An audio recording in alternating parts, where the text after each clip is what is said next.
Esse episódio é uma sugestão de Luiz Carlos Mendes.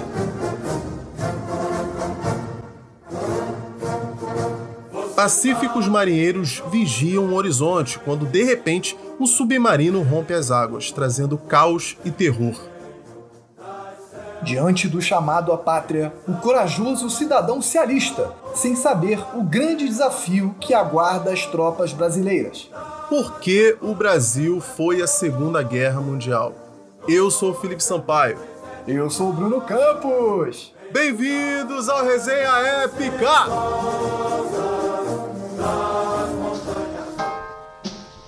Quando a Segunda Guerra Mundial eclodiu, em 1939, o Brasil ele não se envolveu diretamente logo de cara, né? Ele assumiu uma postura mais de neutralidade, uma coisa mais em cima do muro, né? Principalmente na figura do seu presidente na época, que era Getúlio Vargas, né? Por suas decisões, ele resolveu manter o Brasil numa situação de neutralidade.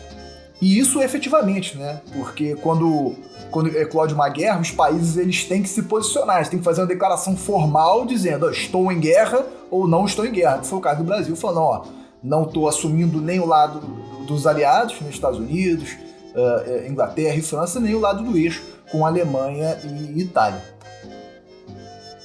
Acho que principalmente porque os dois lados eram grandes parceiros comerciais, né? A princípio, os Estados Unidos eles não estavam propriamente na guerra, né, até Pearl Harbor, né, mas eles se posicionaram, né? Só que o Brasil ele tinha como maiores parceiros comerciais nessa época, e como você falou, durante o governo de Getúlio Vargas, a gente está falando aí no final dos anos 30, início dos 40, né? Ele tinha boas relações comerciais tanto com os Estados Unidos quanto com a Alemanha nazista, tá? Daí vem essa teoria, né, que inclusive eu até já falei aqui, né, de que o Vargas ele provavelmente era simpático ao nazismo, não por ele ser antissemita, nem que ele era apaixonado pelo Hitler, nada disso. Mas por ele ser o ditador, a forma de governo dele era mais próxima a essa forma de governo do Mussolini e do Hitler do que de qualquer outra. Sim, sim. Né? A gente pode generalizar dizendo que a forma de governo dele era autocrática, né? Um termo bem genérico para uma forma de governo. Lembrando que o Getúlio não foi eleito democraticamente, né? Ele ficava prometendo eleições, ele era o cara que estaria ali para organizar a casa e depois teriam eleições que não aconteciam nunca, né? Então, assim, ele tem todo o perfil, né, de um ditador, de um fascista e tal. E sem falar, né, desses acordos comerciais com a Inglaterra, com a Alemanha principalmente, né, que era um grande parceiro comercial. Principalmente porque a Alemanha, a gente sabe que ela estava passando por uma situação muito complicada nessa época, por conta do desfecho da Primeira Guerra Mundial, que acabou com a economia da Alemanha, né? Mas também com a crise de 29, vários fatores. Ali, cara, o final dos anos 30, ali do meado para o final dos anos 30, foram muito, muito difíceis para muita gente, mas para a Alemanha muito mais, né? Tava uma situação assim péssima. E eles criaram eu vi aqui, cara, eu não sou economista, não entendo nada de economia, mas o que eu entendi foi mais ou menos assim, eles criaram, a gente entende de dívida.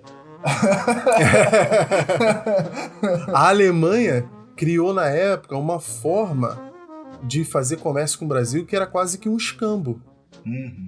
Para fazer comércios internacionais, principalmente nessa época aí, você tinha que ter tipo um fundo monetário e tal. Era assim... Uma espécie de garantia, né? Era muito difícil. Era muito difícil um país emergente fazer grandes transações comerciais internacionais. Resumindo, é isso. A Alemanha tornou isso mais fácil. Criou uma moeda. Eles criaram uma moeda que servia só para esse tipo de comércio, entendeu? Que era equiparada e era assim, tipo, você depositou lá, já tá valendo. Assim, era muito simples a parada, é muito mais simples, né? Você tinha coisa para vender, você mandava a coisa e já estava depositado no banco o valor em outra moeda, no caso para eles, né? Eles tinham marco, né? A gente usava o real. Não era real ainda, mas vou dar um exemplo. Era réis ainda. Eram réis ainda. Mas aí vamos dizer... Mas aqui, só um adendo. O que a gente chama de réis, na real é a mesma moeda, tá ligado, né? O plural é diferente. Porque 1000 contos de réis tinha um negócio, era assim uma contabilidade assim, né? Isso é a quantidade, é o plural. Deixou de ser réis para ser reais. Mas é o revival da mesma moeda. Mas enfim, eles... Pelo menos o real vale eles bem faziam mais, isso. né? Não, é tipo assim, ó, o Brasil, produto de um jeito... Do jeito bem simples, assim, porque foi o único que eu consegui entender. Mas, assim, tipo, o brasileiro depositava em réis no Banco do Brasil aqui. E eles depositavam em marco lá, em Berlim. Tá ligado? E esses dois valores se equiparavam. E os caras que estavam vendendo a mercadoria só mandavam a mercadoria e pegava esse valor no banco. Resuma isso, entendeu? Era mais simples. Então, o Brasil estava exportando muito para lá, principalmente algodão. E é aí que entra o interessante. A maior parte das bandeiras nazistas foram feitas com algodão brasileiro. Olha aí, que curioso. Triste, mas, pô, em termos de comércio, né, faz muito sentido. Interessante. Não importa para quem você está vendendo. Mas essa situação aí que você falou de estipular a mesma moeda, equiparar os valores de moeda, lembra um pouco, tá? Como você falou, não somos economistas, não somos especialistas, mas lembra um pouco o que a China tentou fazer com o Brasil recentemente, né? Não regular as vendas de comércio em dólar. A China estava querendo usar a própria moeda para isso, estavam até criando a própria criptomoeda para facilitar essas transações internacionais. Acho que tem um pouco a ver com isso. Mas sobre essa questão da parceria econômica do Brasil e Alemanha, você falou do algodão, mas também exportava muito café. Né? Existia um acordo comercial formal desde 1936 entre Brasil e Alemanha nazista justamente para fornecer esses materiais. E na era Vargas, né, que começou em 1930, como você falou, com o golpe do Getúlio Vargas, a Alemanha chegou a ser o segundo maior parceiro econômico do Brasil, com 22% da exportação brasileira. Isso é bastante coisa, tá? 22% de tudo que a gente exporta indo para um país apenas, né? E se tratando de um mundo globalizado que você pode comercializar com qualquer um, 22% é muita coisa. E existia um certo alinhamento militar também. Importante ressaltar, né? Quando a gente estuda, a gente fala muito nessa questão do Getúlio Vargas se aproximar da Alemanha nazista por causa de seus ideais políticos, vamos colocar assim, mas existia um elemento militar também, principalmente através da compra de armas. E aqui eu vou citar como exemplo o canhão Krupp alemão. Nossos ouvintes que tiverem a curiosidade aí de ver armamentos antigos, né, essas coisas... Você vê em antiquário, né, essas coisas bem tradicionais assim. O canhão Krupp é um canhão pequenininho. E eu tenho um certo carinho, vamos colocar assim, por esse material militar, porque eu e Felipe Sampaio trabalhamos numa instituição que tinha um acervo histórico grande, e entre esse acervo tinha alguns canhões Krupp, né, que eram muito antigos. Eu já tive a oportunidade, inclusive, de assistir um tiro de salva desse canhão, né? O tiro de salva, para quem não sabe, é o que só faz barulho, né? Não sai nada, não sai projétil, não cai em lugar nenhum, não causa destruição, somente a pólvora, somente o barulho. Né? E ele é um canhão pequenininho, né? Ele assim, batia na minha cintura. Você consegue tracionar tranquilamente numa viatura pequena. Não é uma boa régua a sua altura, né? É verdade. Cintura do nosso amigo Bruno Campos deve ter mais ou menos 1,75 de altura por aí. A minha cintura. Pô, então eu sou uma espécie de alienígena, né? Porque o resto do tronco vai ser minúsculo, as pernas compridas. Mas foi isso, cara, realmente. Não, é interessante você falar isso aí, porque Vargas, nessa época, o que ele mais queria era uma siderúrgica, que é, tipo assim, é o início da industrialização, né? E o Vargas, ele tava pedindo para os Estados Unidos, e os Estados Unidos estava se fazendo de bobo. Tava cagando na cabeça de Vargas. Cagando na cabeça. Tem outras prioridades, estou enrolado aqui. Exatamente. Mas quando caiu no ouvido dos alemães, os caras falaram, não, a gente faz para você. A gente vai montar aí, a gente faz esse financiamento, a gente ajuda você a montar a siderúrgica e, pô, a gente leva o Krupp pra aí. A gente começa a produzir o Krupp aí. É do nosso interesse, né? Ajudar vocês. Olha aí. Então, assim, mais um motivo pro Getúlio Vargas estar, sim, inclinado a apoiar a Alemanha, provavelmente. Não queremos dizer que Getúlio Vargas era nazista. Fascista, sim.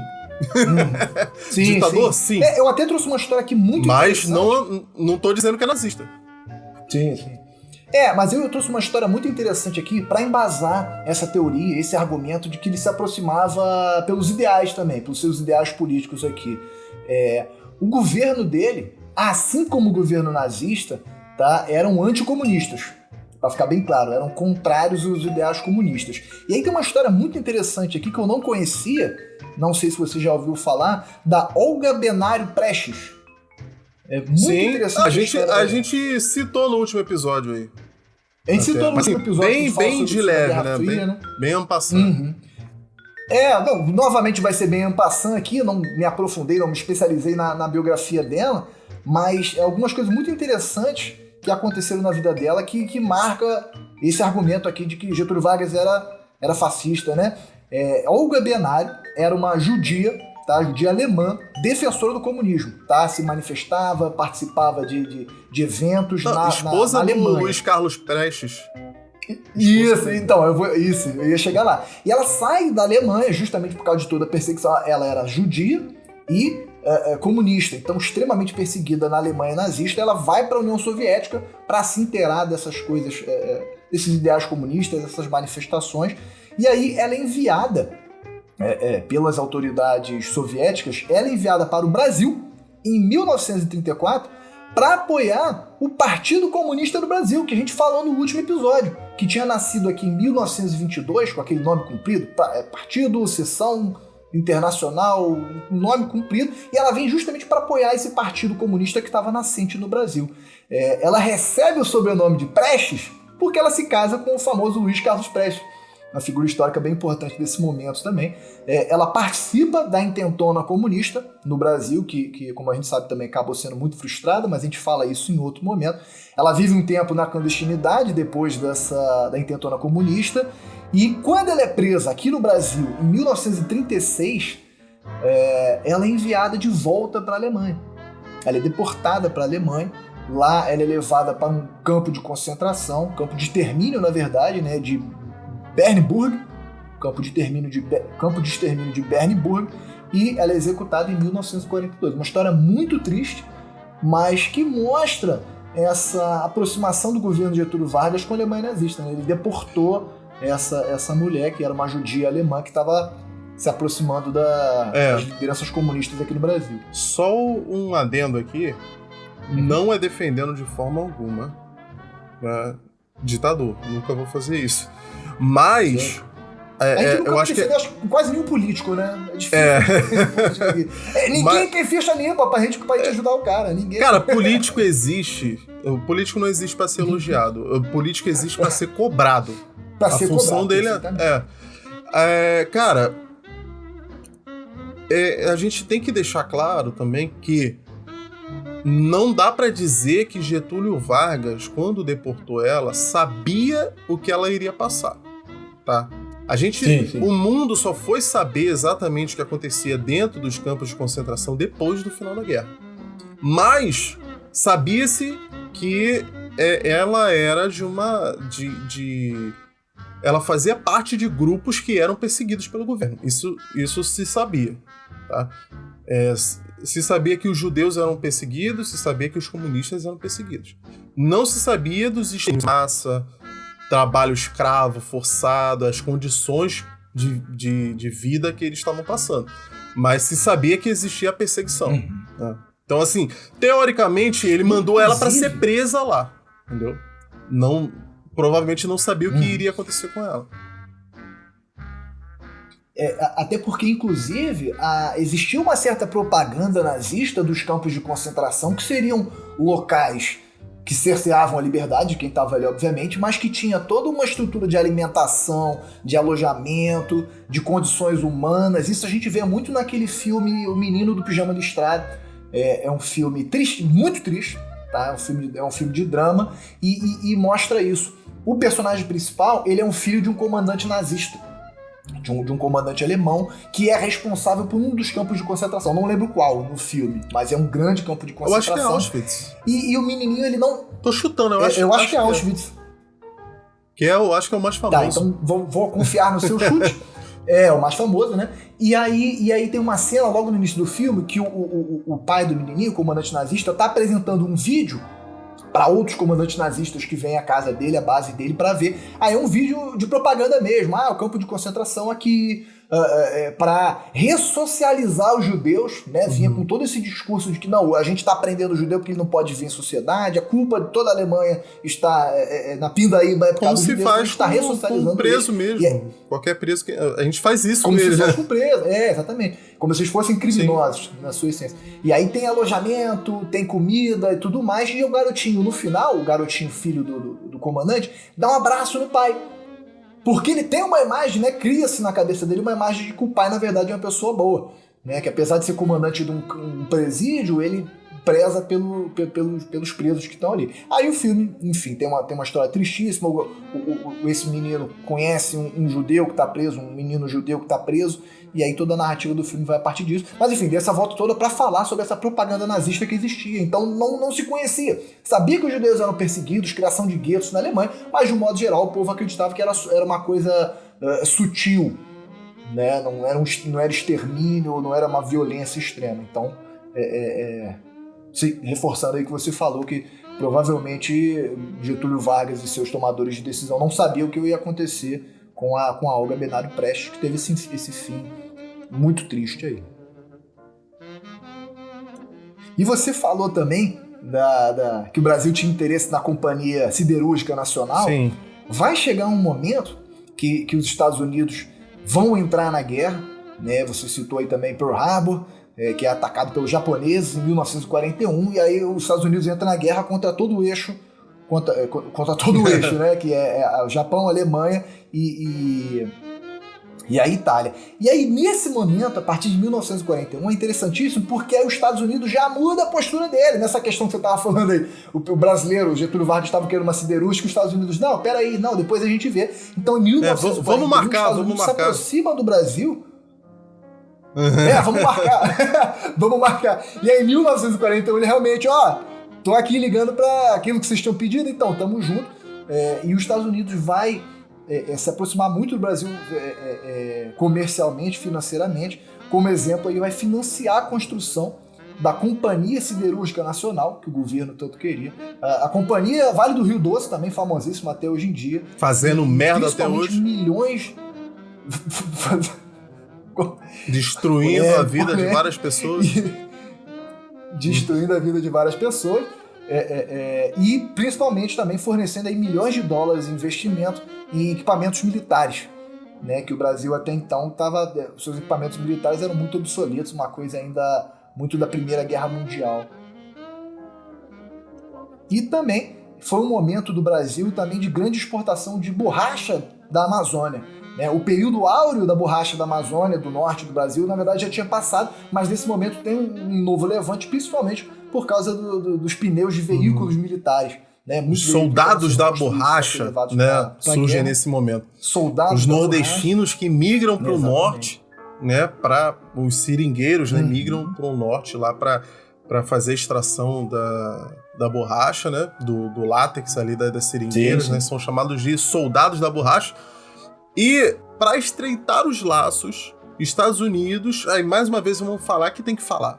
Estados Unidos trouxe várias celebridades pra cá, inclusive o Walt Disney. Foi criado o Zé Carioca, que é um personagem, pra mim, um personagem foda. Foi feito aquele filme que eu amo, que é o Alô Amigos, que mostra o Pato Donald passando pela América do Sul. 1942. Né? Mas não só isso, cara, que eu queria falar. Essa questão da borracha, além dos Estados Unidos chegar a um ponto que, resumindo, os Estados Unidos chegou a um ponto que falou assim, cara, virou pro Vargas e falou, eu vou comprar tudo que você tem pra vender. Basicamente foi isso. Além disso, tinha uma alta demanda de pneus para os veículos de guerra, né? Para os blindados e para os carros de combate e tudo. E esse látex, antes dos Estados Unidos, né? Vinha lá da Indonésia, né? De áreas que começaram a ser ameaçadas pelo Japão. Entendeu? O Império do Japão. O Japão justamente... Exatamente, estava se expandindo, tentando dominar todo o leste asiático ali, né? Então, os Estados Unidos achou um parceiro comercial mais próximo que não estava na mira ali dos japoneses que pudesse comprar essa borracha. Então, assim, foram vários fatores que levaram a isso, né? Sim. Esse filme aí que você citou, o filme Alô Amigos, eu vi um corte dele aqui, e aí a nossa máxima sempre, ouvinte, me corrijam se eu estiver errado, você, Sampaio, me corrija se eu estiver errado, mas tem um corte desse filme que envolve um contexto militar, não tem? Que são os soldados indo pro fronte na África, aí eles saltam do avião, ou isso já é outro filme? Eu acho que é nesse mesmo filme Alô Amigos. Acho que é outro, cara. Acho que é outro. Mas eu vi um corte. O Alô Amigos, eles viajam pela América do Sul, conhecendo, eles conhecem o Pato Donald e o Zé Carioca. O Brasil, a Argentina. Então deve ser um outro filme. E tem mais um, tem um galo também que é mexicano. Isso, é mesmo! Tem um galo. Pesquisa aí no Google rapidinho. Não vou lembrar. A gente acha rapidinho aqui, peraí. Eram os três... Como é que é? Os Três Cabaleiros. Panchito, não? Tem uma música muito maneira. Ele mesmo, Panchito, né? O galo. Com o sombreiro e dois revólveres. Os Três Cavaleiros são o Pato Donald. Isso, o Pato Donald, o Zé Carioca e o Pontito. São os Três Cavaleiros. Maneiraço. É muito bom esse filme, cara. Que isso. Eu vi, tem realmente muito tempo. Tem uma aparição da irmã da Carmen Miranda. Muita gente acha que é ela, mas não é ela, é a irmã dela. Mas que tá fazendo um papel ali. Eu acho que meio que tá fazendo o papel da Carmen Miranda ali, que tem aquela parte que eles estão passando pela Bahia, aí tem a música lá, o que a baiana tem e tal. É maneiríssimo. Lotado de estereótipos, mas é muito legal mesmo. É lotado de estereótipos, mas entre aspas aqui, vou colocar gigantesca, era uma forma de ressaltar a cultura, sentido. Né? Faz até sentido. Faz igual sentido o Panchito, que tenha colocaram ele com sombreiro e dois revólveres. É um estereótipo do cowboy mexicano. Os caras estão ali, tem um tempo limitado numa animação pra mostrar, o que tem no Brasil. A cultura. Aí os caras vão ficar mostrando o que tem de igual os Estados Unidos. Não, vai mostrar o que tem diferente. Aí vai mostrar o Zé Carioca, ele é o malandro da Lapa, né?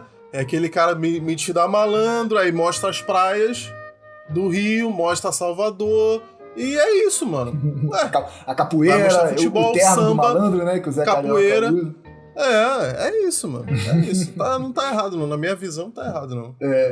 Mas deixa eu te falar. Nesse outro filme que eu citei, que você já me corrigiu, ouvintes não precisam me corrigir, tem essa cenazinha dos soldados saltando do avião, e tem até um termo que eles utilizam, que é o trampolim da vitória. Esse trampolim da vitória é como ficou conhecido a base aérea americana aqui no Brasil, que ficava em Natal, né? A gente falou também no último episódio, que foi construída pelos Estados Unidos aqui, justamente para esse deslocamento Estados Unidos e o fronte que tinha na África, né? Então, de Natal, né, na ponta ali do Nordeste brasileiro, para os países da África que estavam invadidos pela Alemanha nazista, fica muito mais próximo. Mas eu trouxe isso porque a gente está dando uma ênfase aqui na aproximação dos Estados Unidos, mas, como sempre, nem tudo são flores, tá? Existia um plano americano, tá? Isso é documentado, é fato, não é teoria da conspiração na minha cabeça. Um plano chamado Plano Rubber, tá? Que é borracha em inglês.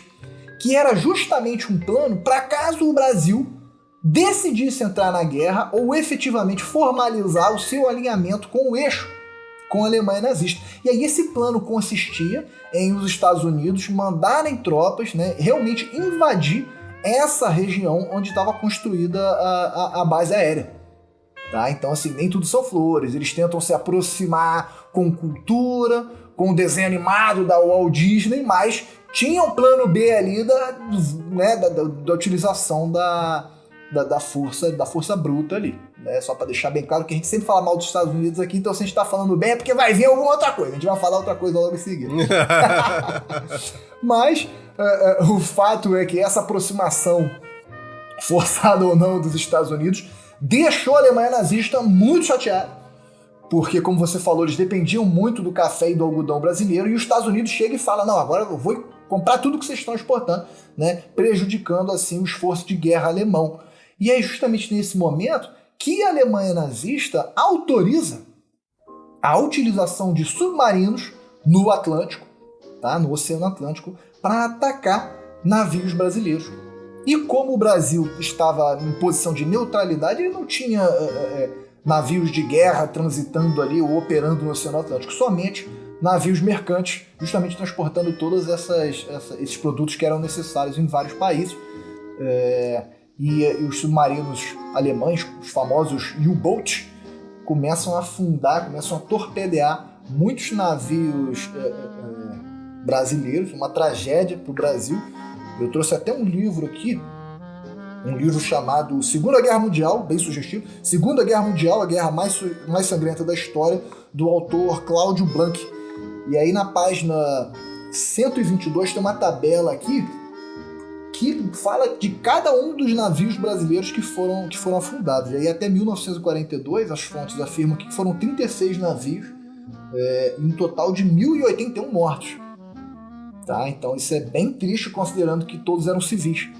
Né? Como eu falei, não eram navios militares, não eram navios em guerra. Então, e o Brasil não tinha nem declarado guerra, nem nada. Não tinha. Estava em posição de neutralidade. E um outro livro que eu já li também, mas eu não estou com ele em mãos aqui, chamado Brasil na Mira de Hitler, que fala justamente sobre os ataques de submarinos, fala que muitos deles não cumpriam a lei militar, né? Vamos colocar assim, as regras de guerra, porque qual é, entre aspas, certo a se fazer? Né? Você torpedeia, se você for comandante de submarino, você torpedeia um navio, e você dá tempo, você deixa a tripulação e as pessoas que estão embarcadas irem para as baleeiras, para os botes, né? Todos os pequenos, as pequenas lanchas e botes ali de resgate que tem. E só depois que todas as pessoas estão embarcadas, você torpedeia novamente o navio para ele afundar, né? E aí realmente com todas as mercadorias e causar o prejuízo de guerra ali. E tem relatos com sobreviventes, então também não é uma teoria da conspiração, é documentado, que os navios alemães soltavam um torpedo logo em seguida do outro e afundavam os navios com os tripulantes dentro. Só adicionar uma coisa aqui, aí talvez quem tá ouvindo possa pensar assim, mas como que a Alemanha tava torpedeando navio brasileiro? Faz nem sentido. Cara, nesse momento a Alemanha tinha tomado a França. Tá? Esses submarinos, eles saíam da costa da França, que é apontada para o Atlântico Norte, e apesar de sim ser muito longe, a gente está falando de navios brasileiros. Não estamos falando que foram torpedeados no Brasil. Isso. Então eles estavam torpedeando justamente navios... Foram na costa brasileira, né? Exatamente, estavam torpedeando navios que faziam comércio com os Estados Unidos, ou seja, Atlântico Norte, da França para os Estados Unidos, entendeu? Não que, não é do lado, mas assim, se você botar no mapa aí, você vai ver que faz algum sentido, tipo assim, é próximo. Existe a teoria de que foram os próprios americanos que começaram a fazer eu isso. Eu ia falar isso aí, Ou pelo menos, alguns dizem que foram todos ou alguns desses torpedos, na verdade, foram americanos para forçar o Brasil a entrar na guerra. Para mim, não faz muito sentido, né? um esforço muito grande. Um esforço muito grande, um risco muito, muito grande. E, a princípio, eles nem sabiam como que ia ser usado, né, o esforço de guerra brasileiro, né? A gente não chegou a falar sobre isso ainda, né? Vamos iniciar isso, então, né? Sim. Quando começam as negociações, né? Começam uma conversa, né? Para saber se o Brasil ia entrar na guerra ou não, né? Sim. Justamente depois só te interrompendo, só uma coisinha antes que eu acho que é muito interessante aqui, que eu não conhecia, e eu li aqui, achei muito interessante, que é justamente nesse contexto aqui do afundamento dos navios brasileiros, e óbvio que tinham outros navios de outros países sendo afundados também pelos submarinos alemães, que é criada a Carta do Atlântico. Não sei se vocês ouvintes já ouviram falar, é um documento criado em 14 de agosto de 1941, tá? Então, no auge aqui dos afundamentos, foi um documento criado por iniciativa do presidente americano, que era na época o Franklin Roosevelt, e o primeiro-ministro britânico Winston Churchill, também muito famoso. E aí, esse documento é interessante que ele estimulava a liberdade de navegação e comércio nos mares, e principalmente o desarmamento das nações, né, visando aí um pós-Segunda Guerra Mundial. Algumas fontes afirmam até que essa carta foi uma das precursoras da criação das Nações Unidas. Isso aqui só para reforçar que você rebateu a teoria que você já trouxe, né, de que foram os americanos que afundaram e logo em seguida já rebateu. Eu acho que, além de ser um risco muito grande, porque existem várias testemunhas desses afundamentos, então seria um risco muito grande para os Estados Unidos se alguém tivesse descoberto que foi eles, né, tivesse provado isso. E também não faria sentido, né, você torpedear um navio de uma nação que você está querendo como aliada e logo em seguida criar uma Carta do Atlântico que prega a paz entre as nações e o desarmamento, né? Ah, beleza. Poderia ser feito isso porque eles são do mal, eles são malvados, mas... Eu ia dizer que os Estados Unidos faria isso, né? Faria, mas eu não acho que fizeram, mas faria. Seria muito contraditório, então achei interessante trazer aí essa criação da Carta do Atlântico aí. É claro que a Alemanha nazista não respeitou, o eixo como um todo não respeitou, levando aí esses 36 navios afundados, né, brasileiros. Mas voltando aí, antes de eu te interromper, a negociação, a ideia de criar, a ideia do Brasil efetivamente participar da Segunda Guerra foi depois da derrota do eixo no fronte da África, que a gente citou aqui. Tem muita gente que nem sequer sabe que aconteceram batalhas nos países da África na Segunda Guerra Mundial, né? Eu achei interessante frisar bem isso aqui, que a Alemanha nazista ela se expandiu e boa parte do norte da África, ali em especial o Egito, tinha um fronte de batalha também. E desse fronte de batalha participaram muitos ingleses. E aí eu deixo como exemplo aí, quem já jogou, se lembra, ou se não jogou, vai jogar. O Call of Duty 2 tem a grande batalha de El Alamein, que se passa no Egito, né? Então só para vocês conhecerem esse fronte na África que também existia. E ele foi um dos primeiros aí a ser... como é que eu vou dizer? Um dos primeiros frontes a acabar, porque a Alemanha nazista foi derrotada ali. E depois dessa derrota, o presidente americano ele vem ao Brasil para discutir a criação de uma tropa, de uma força, de um contingente brasileiro. Ele discute isso com o Getúlio Vargas em 1943, a bordo de um navio de guerra, lá próximo à base aérea de Natal que a gente tinha falado. E aí nessa reunião que eles começam a tirar só do campo das ideias e efetivamente criar uma força brasileira para participar da Segunda Guerra. Gerando uma descrença generalizada nos brasileiros e principalmente jornalistas, né, que supostamente, né, diz a lenda, né, vamos dizer assim, né, diz a história que foi publicado que era mais fácil uma cobra fumar do que o Brasil entrar na guerra.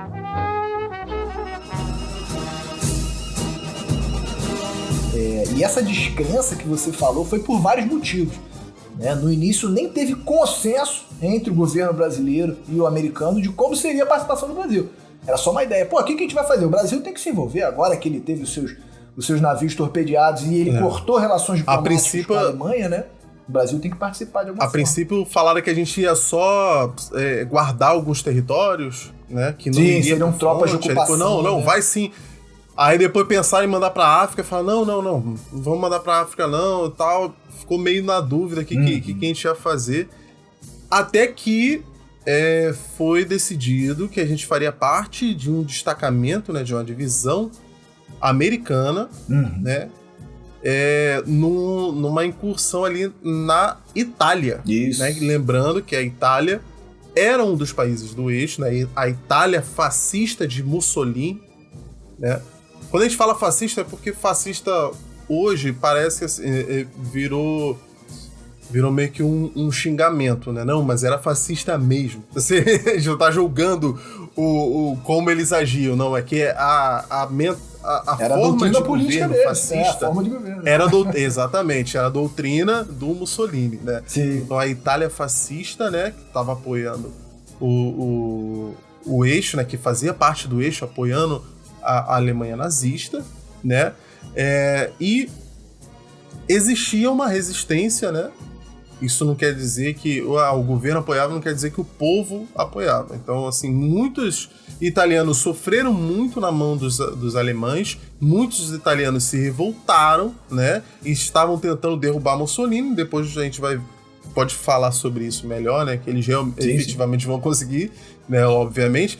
Mas, assim, o Brasil, ele foi com essa tropa americana justamente para abrir caminho pela Itália, principalmente numa área super montanhosa, né, que era os Apeninos, né, de difícil acesso, né, e tentando ali abrir um caminho na chamada linha gótica, né, que era e não a linha gótica ali porque era de rock, e tinha um monte de gente tocando rock, não. Eu acho que é uma referência aos povos germânicos, né, chamados de bárbaros, né, os da bárbaros, antiguidade ali, né, porque os alemães são descendentes desses povos germânicos, os alemães são germânicos, né? Sim. Então era para atravessar essa área ali que estava sendo dominada por alemães. Exatamente. No início, o ministro da guerra, que hoje é considerado ministro da defesa, né? Na época era ministro da guerra, era o Eurico Gaspar Dutra, e ele sugeriu, nesses momentos iniciais, que a FEB... Falamos dele no último episódio. Falamos dele no último episódio, e ele sugere que a FEB, que a Força Expedicionária Brasileira, o contingente brasileiro, possuísse 100 mil soldados. Isso é muita coisa, tá? Isso é muita coisa. Como a gente vai ver aqui, se consolidou a FEB, a Força Expedicionária Brasileira, com 25 mil soldados. E eles constituíram aqui a primeira divisão brasileira do Exército, que por sua vez fazia parte do 4º Corpo de Exército dos Estados Unidos, que por sua vez participava do 5º Exército. Tá? Então a gente tem vários escalões militares, então o Brasil ele era equiparado a uma divisão. Tá? A divisão é acima de uma brigada, que é acima de um batalhão, e divisão é abaixo de um corpo de exército. Tá? Basicamente para vocês entenderem aí. E elas iam em 5 levas. Só uma coisa aqui, você falou que eram 25 mil. Você falou que era 25 mil, só um adendo aqui. Desses 25 mil, 10 mil eram reserva, não chegaram aí, né? Ficaram no Brasil. Sim, tem um termo, peraí que eu anotei. Alguns aqui. foram. Alguns foram, mas não todos, né? Não sei onde eu coloquei. Tá aqui, ó.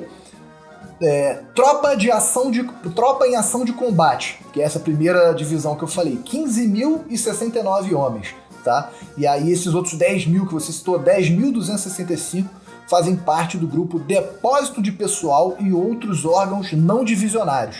Não divisionários quer dizer que eles não foram efetivamente para o fronte de batalha lá na Europa. E foi também nesse momento que o Exército Brasileiro, na verdade as Forças Armadas como um todo, passaram por uma grande modernização, né? Porque até então o Exército principalmente era muito baseado numa doutrina francesa que remetia à Primeira Guerra Mundial, né? E aqui na Segunda Guerra Mundial você tem operações militares extremamente complexas, como por exemplo a Blitzkrieg, né, desenvolvida pelos nazistas. Então você tem todo um contexto operacional novo que o Brasil não conhecia. E aí que os Estados Unidos começam a investir com armamento e doutrina militar. Tá? Muitos oficiais brasileiros vão aos Estados Unidos para participar de treinamentos, aprender, e também oficiais vêm ao Brasil para ensinar também. Não, e é interessante que você falou, o Brasil, ele usava muito da doutrina francesa, né? E a França tinha sucumbido muito rapidamente Muito rápido. à Alemanha. Justamente por causa da Blitzkrieg. Se eu não me engano, foram 6 semanas. Em 6 semanas, acabou França, meu. Acabou. Tipo assim, tava sendo criado um novo governo fantoche. Em Paris. Sim, passando as tropas alemãs passando pelo Arco do Triunfo. Hitler nomeando um governante fantoche francês. Assim, acabou a França, cara.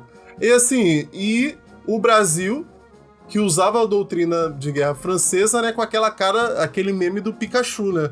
Os caras ficaram ali em choque. Tipo assim, caralho, a gente usa a doutrina dos caras, os caras caíram em 6 semanas.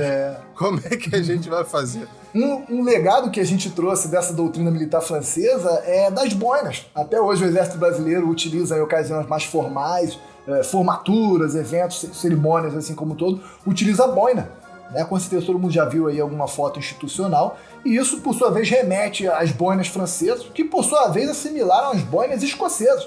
Né? Porque boina é uma coisa tipicamente escocesa, enfim. Na Europa era mais comum e o exército brasileiro assimilou essa... começou a ser usado principalmente quando o Brasil começou a ter tropa blindada e mecanizada, né? Porque antes era o bibico, né? Era um chapéu assim.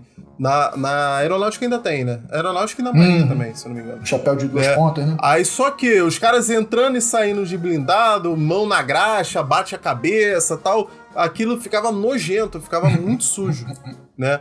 Aí, por isso que as tropas blindadas e mecanizadas do Exército Brasileiro usam a boina preta, inclusive. Porque o cara bota a mão de graxa ali e não aparece. Fica escondido ali. Estratégico, inteligente. Teve uma participação muito importante também, que a gente está falando muito do Exército aqui, mas teve uma participação muito importante também da Força Aérea Brasileira. Recém-criada, eles receberam... Que não existia, né? Que não existia anteriormente. Muitos quartéis foram criados no Exército para a participação na Segunda Guerra Mundial, principalmente quartéis de artilharia, regimentos de artilharia na época, para constituir a Força Expedicionária Brasileira, e a Força Aérea, que recebeu aí os caças, aviões de caça americanos.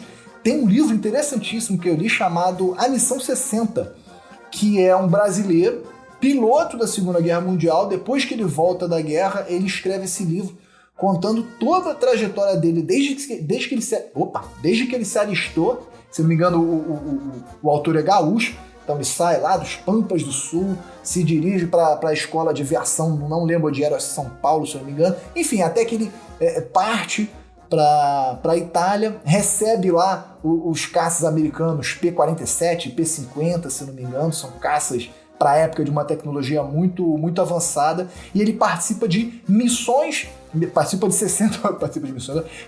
60 missões de voo, né?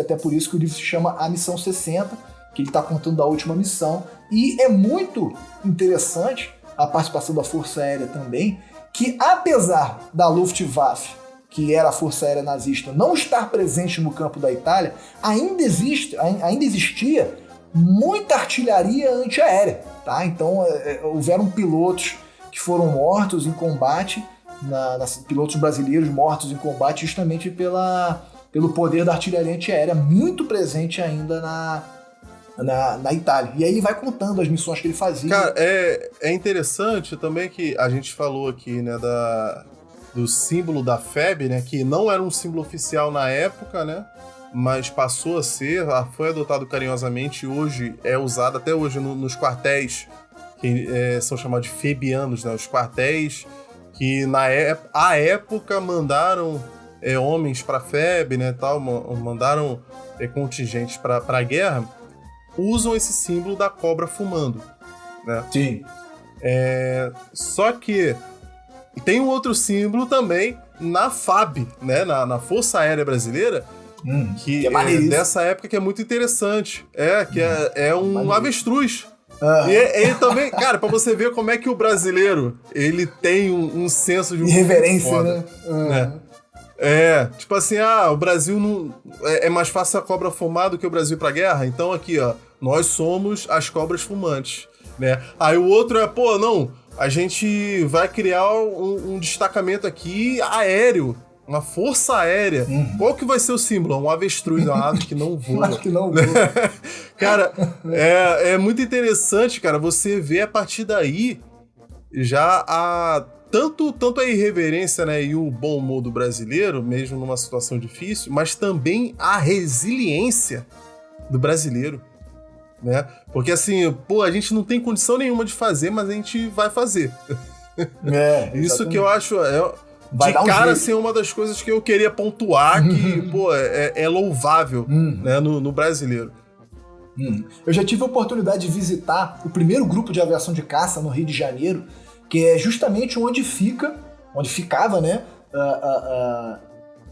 esse contingente que ia para a Segunda Guerra Mundial. E lá eles valorizam muito esses símbolos da Segunda Guerra Mundial, a ponto de um dos esquadrões, né, na Força Aérea, né, Aeronáutica, um escalão militar chamado de esquadrão, aí tem determinado número de aeronaves lá, e aí os pilotos desse esquadrão utilizam no macacão o símbolo do avestruz, né? Esse avestruz, ave aí que não sabe voar, e com os dizeres, senta a pua, né, que ficou tão famoso na Segunda Guerra Mundial porque era o que o pessoal da Força Aérea falava, senta a pua, né, senta a porrada, senta o cacete aí nos nazistas, e aí eles reverenciam muito esses símbolos até hoje.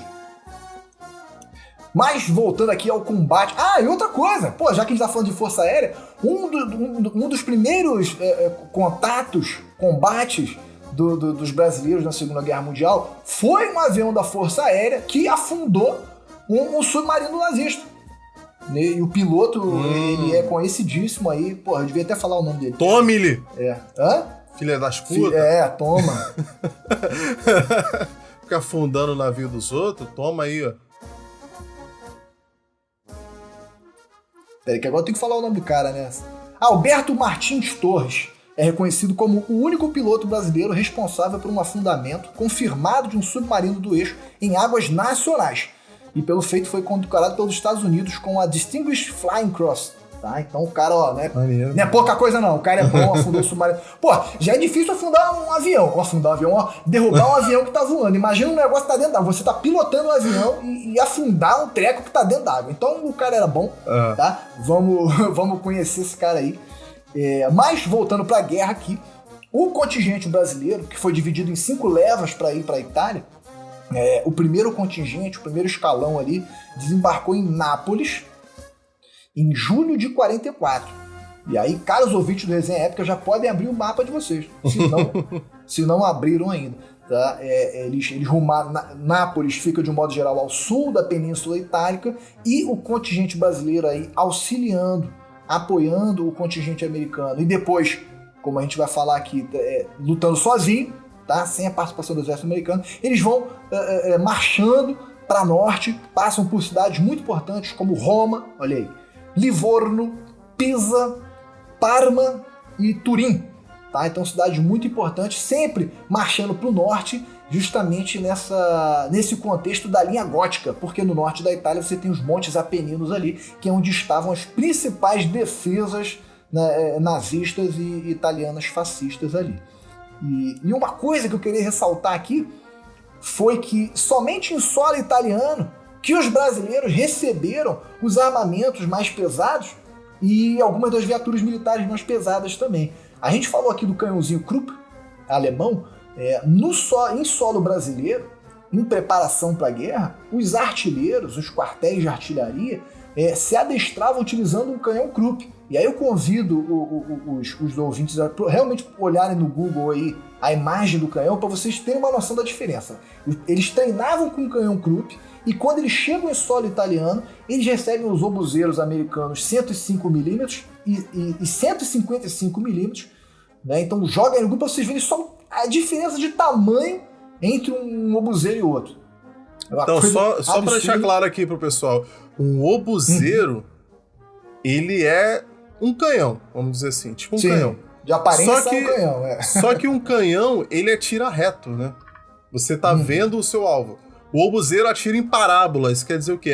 São aqueles canhões que eles apontam para cima, eles atiram para cima, o projétil, né, que é chamado de obus, por isso o obuseiro, ele sobe e cai no alvo, né? E tem todo um processo ali de levantamento topográfico e vários cálculos para chegar nessa precisão ali de como você acerta. Não é só vai atirando pro alto, não. É uma coisa bem complexa, mas é bem interessante isso. Sim, muito E é bem mais eficiente, porque você acerta em alvos que você não está enxergando diretamente. Sim.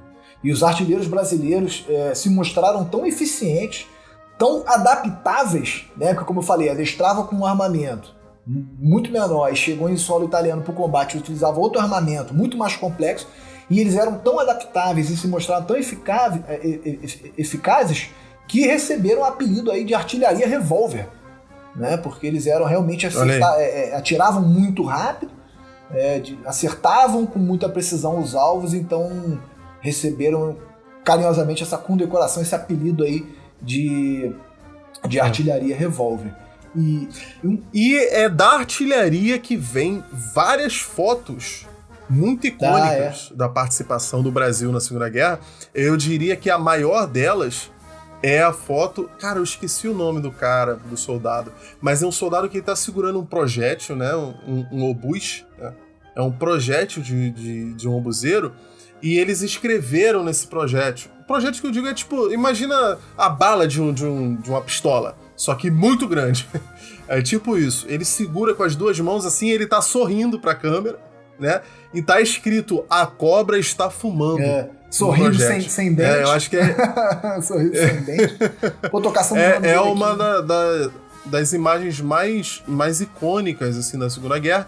E tem muitas outras. Aí você vê, assim, que eles passaram tanto tempo dando tanto tiro ali, disparando tanto com os obuseiros, cara, que virou meio que corriqueiro. Você vê, tem foto dos caras sem camisa, fumando, puxando, assim, você atirava puxando uma cordinha, né? E o cara puxando a cordinha, assim, fumando com a outra mão, tal, virou meio que uma coisa comum pra eles, assim, de tanto que eles faziam todo dia. E uma coisa que eu queria falar aqui que é muito interessante nesse contexto da Itália, que, como a gente falou, existiam italianos, né, existia a população nativa ali que não era a favor do regime fascista de Mussolini. Então existia, além das tropas brasileiras e americanas ali, uma resistência armada italiana. Tá? Isso é muito interessante. Quem já jogou o clássico jogo incrível Máfia 2, logo no primeiro capítulo, na primeira missão do jogo, o protagonista é um italiano naturalizado americano e ele vai combater na Segunda Guerra Mundial na Sicília. E aí, logo no primeiro conflito do jogo ali, ele está prestes a ser derrotado por um soldado fascista e ele é salvo no último minuto por um blindado americano que entra na vila lá que ele estava combatendo. E em cima desse blindado tem um italiano que é uma liderança da resistência, tá? E esse cara se chama, no jogo eles citam como Don Calò, Don, que é aquele título de um cara importante, né? E esse momento do jogo, essa historinha, não é ficção, porque esse homem existiu de verdade, se chamava Calogero Visini.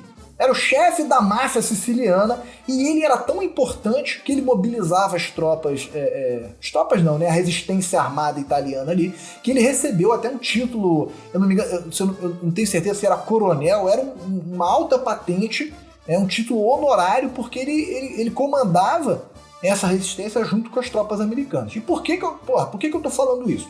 Porque isso mostra, né, como a gente vai ver aqui, uma aproximação, uma assimilação cultural entre as tropas brasileiras e o povo italiano muito forte. Porque tinha gente ali que estava apoiando o Brasil e os Estados Unidos. Isso é muito maneiro, né? Tem um documentário chamado Não Permita Deus que eu morra sem que volte para lá. É um nome grande mesmo. Que é um dos versos da canção do hino do expedicionário. E nesse documentário, o ex-ministro da Defesa, Nelson Jobim, ele cita uma viagem que ele fez para a Itália justamente para conhecer os locais que a FEB combateu, participou, e ele percebeu a utilização da palavra mingau Olha que interessante, a palavra mingau em algumas regiões italianas próximas da Toscana. E no dialeto local, mingau significa coisa boa.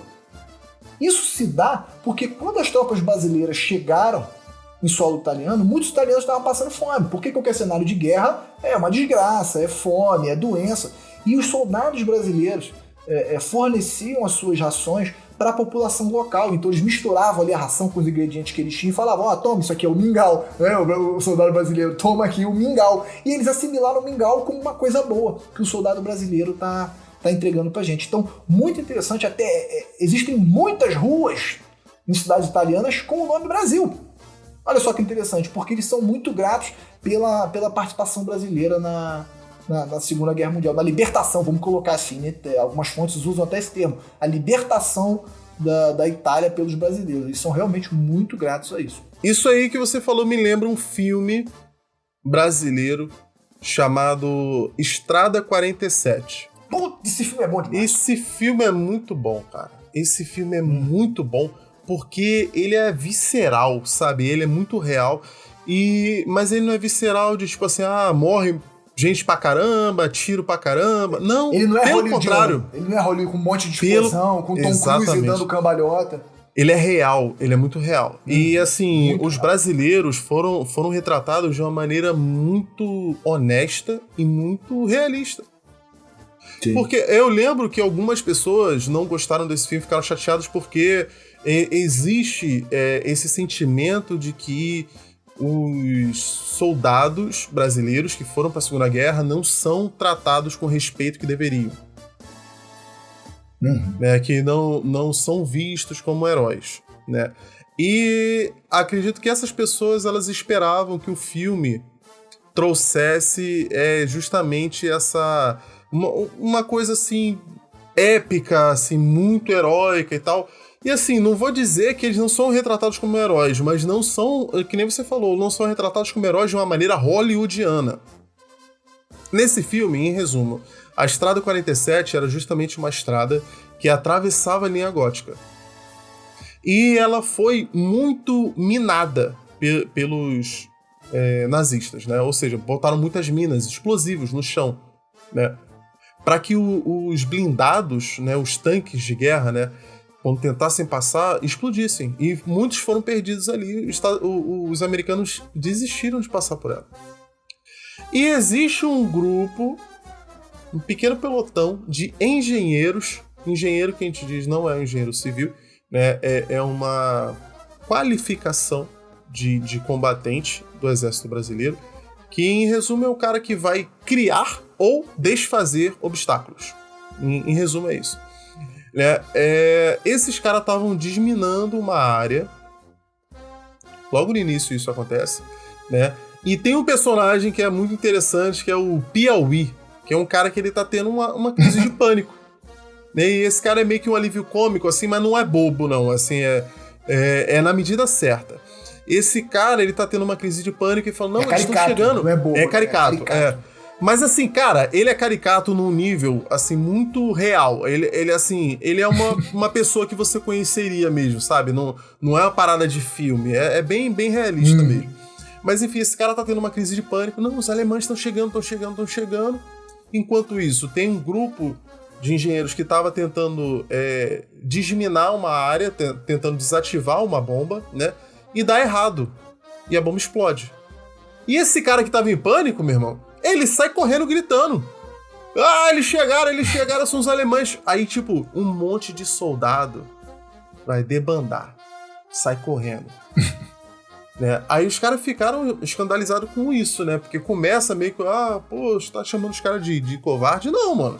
Acontece, ser humano. Um cara ali entrou em pânico, os outros acharam realmente, né, que tava tendo um ataque, enfim.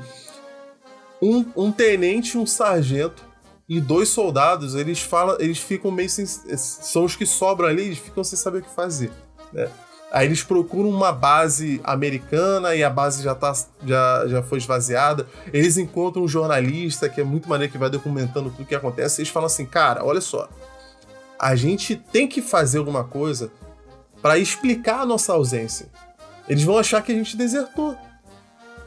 Entendeu? E a gente não pode simplesmente voltar assim sem uma explicação. A gente saiu da nossa posição e tem que voltar. Aí os caras falam assim, cara, a gente vai liberar a Estrada 47. Os caras, não, você tá maluco, a gente não vai conseguir, não, vamos fazer.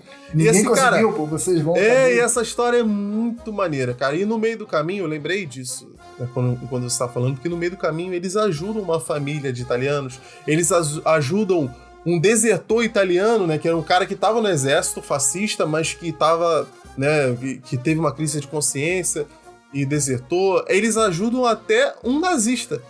Eles entram em contato com uma tropa nazista, matam eles, atiram contra eles, a maioria morre e sobra um capitão. E o cara fica meio moribundo, né, tal. E os caras falam assim, não vamos matar ele não, ele é prisioneiro, vamos levar ele com a gente. Os caras foram arrastando ele pela neve. Assim, uma coisa assim muito... Cara, de honra, né? Exatamente, uma coisa muito honrosa, sabe? E interessante que esse capitão é ele faz, esse mesmo ator, ele faz um capitão também no filme Bastardos Inglórios, do Tarantino. É o mesmo cara. Pô, parece que tem gente que nasceu pro papel, né? Só faz esse papel. Cara, não tem a cena em que o urso judeu espanca um oficial nazista com um bastão de beisebol? Tem, era ele? É esse cara, ele tá nesse filme. Nossa, bem... Inclusive os dois têm a Cruz de Ferro também, mas enfim. Cara, vejam esse filme. Esse filme é sensacional. Estrada 47. É um filme lento, não é um filme de ação, mas é muito bom, cara. Muito bom. Muito bom mesmo. Recomendo. Eu Essa história me lembra tinha visto ele no cinema em 2014 e revi ele agora. Eu vi no cinema. 10 anos depois. É um filme, pra quem gosta da Segunda Guerra Mundial, é um filme, principalmente pra nós brasileiros, né, que muita gente nem sabe que a gente participou da Segunda Guerra Mundial, mas esse filme aí mostra muito essa coisa do jeitinho brasileiro, do jeito de ser o brasileiro. Me lembra até aquele relato que tem, que é muito interessante, que na Itália estava um período frio ali, estava com muita neve, aí os brasileiros acendem uma fogueira, uma tropa brasileira acende uma fogueira. Para aquele momento, isso era uma conduta inadequada, né, militarmente falando, porque você denuncia a sua posição. E os alemães que estavam do outro lado ali da linha de combate, vendo aquela fogueira, eles olharam e falaram assim, não, isso aí deve ser uma emboscada. Os caras não são loucos, ninguém ia ser louco de acender a fogueira e denunciar a própria posição. Né? E aí os alemães não fazem nada, justamente achando que era uma armadilha, enquanto na verdade os brasileiros tinham feito uma fogueira para se esquentar, porque era realmente muito gelado. Isso mostra, reforçando aqui a capacidade de adaptação do brasileiro. Opa, o inverno mais gelado nos últimos 40 anos. Da Itália. Que azar, né? Tava frio até pros italianos, que dirá pro brasileiro.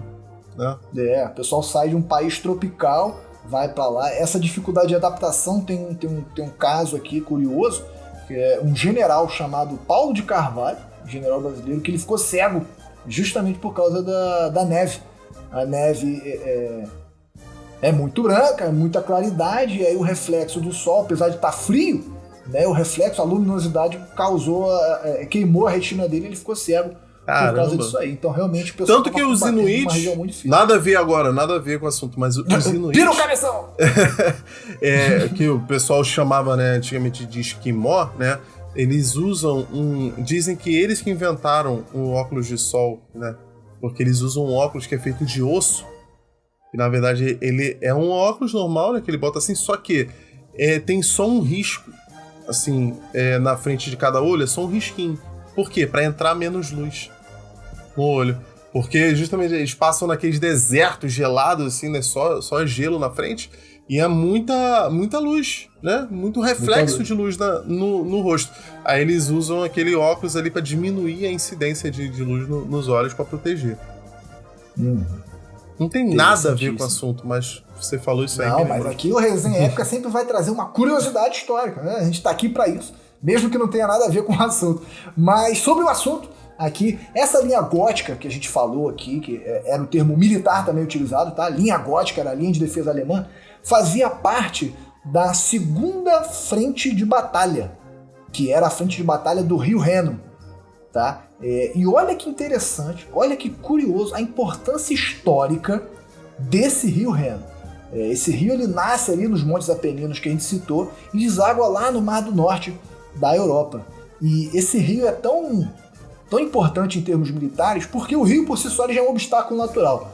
A gente vê que rios sempre são as fronteiras entre os países, sempre são os limites entre tropas que estão guerreando, porque é um obstáculo natural, você precisa de uma ponte e tudo mais, etc. Mas, além disso, é muito importante esse rio aqui, historicamente falando, porque tem vários eventos de guerra que envolveram esse rio aqui.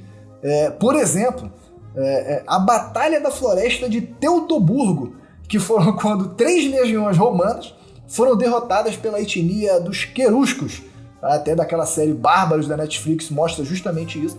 E aí foi um momento da história que a definição da fronteira do Império Romano, na época do Imperador Augusto, no ano 9 depois de Cristo. Por que eu estou falando isso aqui? Porque foi justamente na proximidade desse rio Reno que aconteceu essa batalha.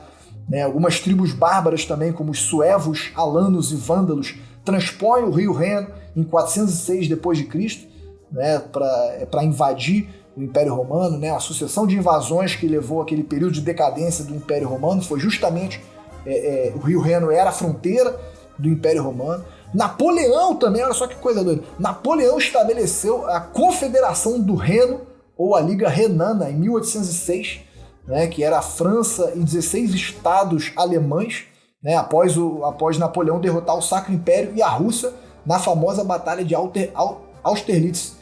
Tá? E, por fim, a Operação Market Garden, que foi na Segunda Guerra Mundial mesmo, tem um livro e o filme chamado Uma Ponte Longe Demais, que envolve muito essa questão do rio Reno, porque essa operação, que inclusive eu convido vocês a conhecerem melhor, porque é uma operação incrível durante a Segunda Guerra Mundial, utilizando paraquedistas e tropas aerotransportadas.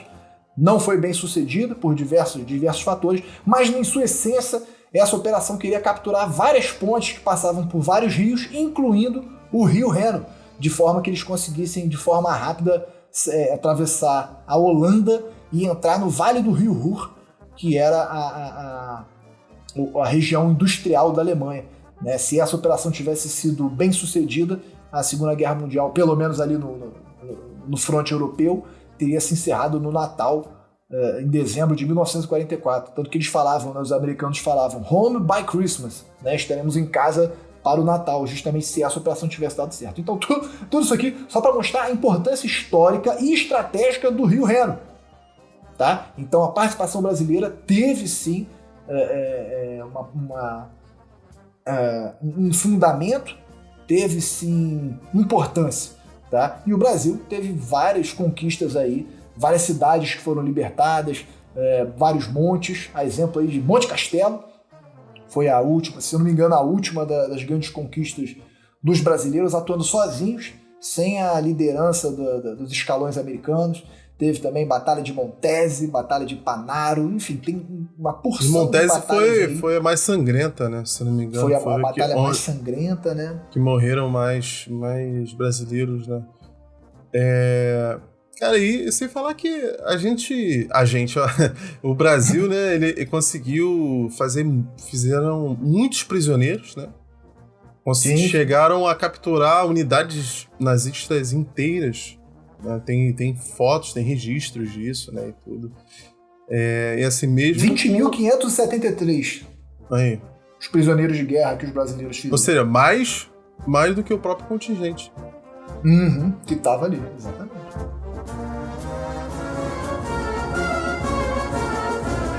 Cara, é muito interessante. Nós dois, né, já tivemos contatos com vários pracinhas, né, como são chamados, que são esses veteranos da Segunda Guerra Mundial. Por que pracinha? No exército, não só no exército, mas em todas as forças militares, existe uma separação, né, de dois grupos, né, principais, que são os oficiais e os praças. Se for assim, falar de uma maneira bem chula, é como se fosse assim, o pessoal que planeja e o pessoal que executa, né? Eu vejo muitas pessoas traduzindo não, mas assim, como é que eu vou dizer?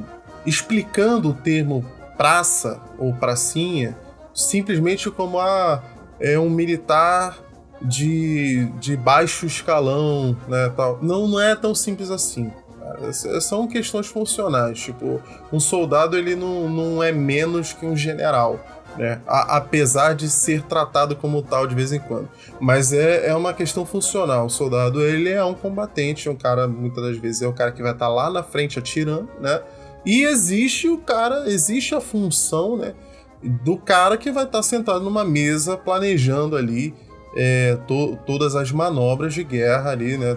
Todas as iniciativas e incursões, enfim, né?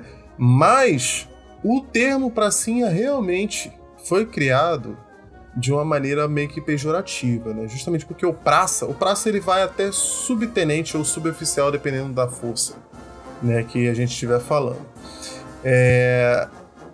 Esses praças, eles eram chamados de pracinhas de uma forma pejorativa mesmo, entendeu?